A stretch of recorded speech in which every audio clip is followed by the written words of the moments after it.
Hello po. Makahin muna.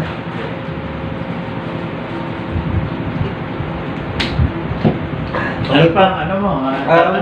Ano po masasabi niya sa politika natin ngayon? Kasi marami silang pinapangako. Paano masabi? Kaysa ganito gagawin nila oras na maupo sila. Marami silang plataforma na gusto nilang ipatupad. Ngayon po, sakali po na upo sila, hindi po natin alam kung yun po ba'y matutupad o hindi.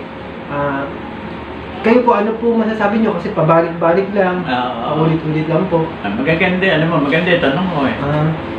Kasi sa karanasan ko, Ako. yung politika, ang bida palagi, yung mahihirap. Ano ba kahirap talaga? Walang tubig sa inyo? Sa totoo lang, dito sa Antipolo, pinakamahirap ngayon ang buhay. Walang tulog, walang gising, lahat puro gising.